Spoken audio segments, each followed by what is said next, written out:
Bonsoir à tous. Il fait partie de la sélection ivoirienne qui a disputé la première Coupe du monde de football de l'histoire de la Côte d'Ivoire en Allemagne en 2006. Gardien de but, il débute sa carrière en 1995 au Stade d'Abidjan avant de rejoindre l'Africa Sport, puis l'Espérance de Tunis. Il passe 6 ans dans ce club. Il remporte 5 titres de champion de Tunisie en tant que joueur et 4 fois en tant qu'entraîneur. Il y a quelques semaines, il a intégré la direction technique nationale. Recevez avec nous Jean-Jacques Tizier dans l'entrevue de Dimanche de foot. Bonsoir Jean-Jacques. Bonsoir. Quels souvenirs gardez-vous de votre passage à l'Africa Sport? Beaucoup de bons souvenirs quand même. Beaucoup de bons souvenirs. À l'Africa Sport, on a quand même donné un titre de champion à ce club-là. 2 titres de Coupe nationale et aussi une Coupe d'Afrique de vainqueur de Coupe avant qu'on ne parte de l'Africa.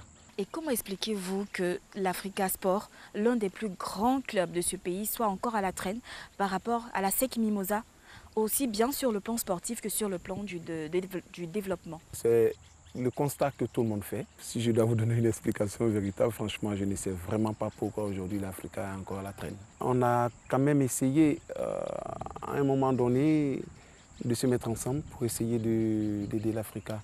Mais on a rencontré aussi beaucoup de problèmes. Il faut dire quand même que parmi nous, il y a beaucoup qui sont partis de l'Africa Sport de la mauvaise manière qui soit. Moi-même, j'ai été victime de cela. Et ça, c'est resté un peu dans la tête de tous les camarades qu'on a rencontrés.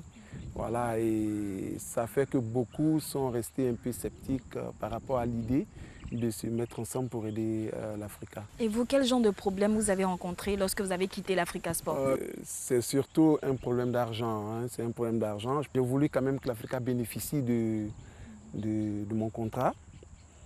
Et puis, il s'est trouvé que la part qui devait me revenir au niveau de l'Espérance de Tunis, le financier, il s'est trompé. Il a fait partie et ma part et la part de l'Africa sur le même compte, voilà, qui était le compte de l'Africa.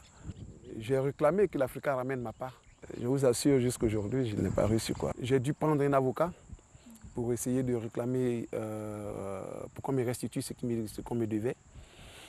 Et puis ça a posé un problème. Je pense que ça a même fait un tollé quand même parce que l'avocat, il a fait fermer le siège de l'Africa. Il avait même bloqué les 2 bus que l'Africa avait. Justement, à l'époque, il nous est revenu que Jean-Jacques Tizier avait bloqué le quart de l'Africa Sport et même chassé le président, Lassina Doré, qui était là en ce moment. Franchement, ce n'était pas l'Africa qui m'avait trouvé le contrat avec l'Espérance. Le financier de l'Espérance s'est trompé.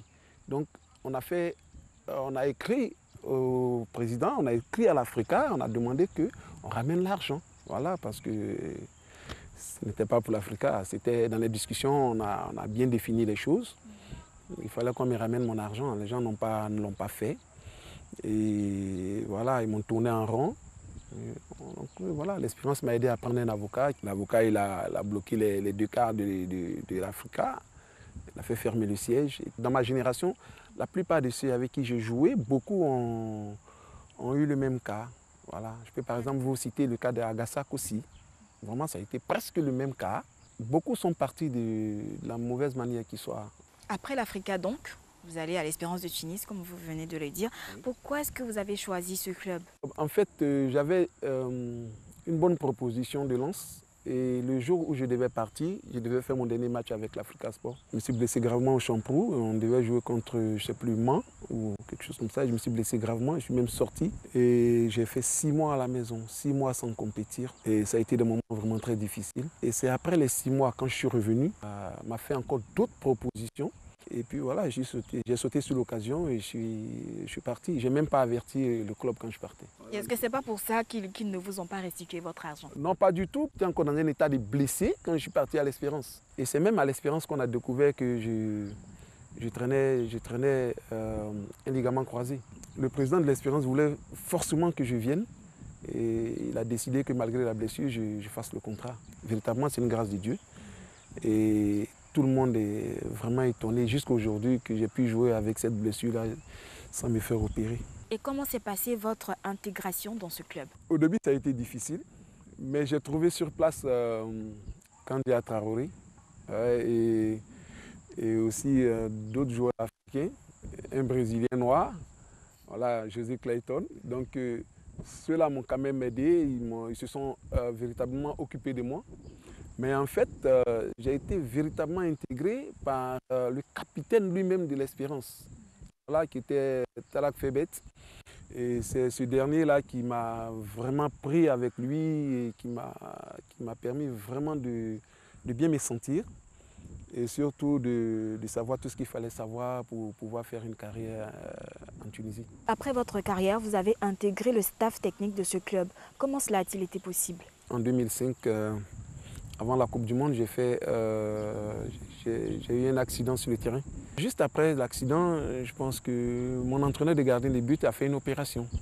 Il a fait une opération du dos et il n'y avait personne pour s'occuper des gardiens de but. Et on m'a fait la proposition d'entraîner en même temps les gardiens de but. Et c'est comme ça que j'ai pris les gardiens de but.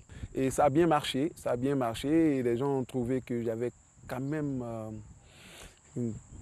quelques ficelles d'entraîneur de gardien de but. Et puis bon, le club a décidé de m'envoyer en formation.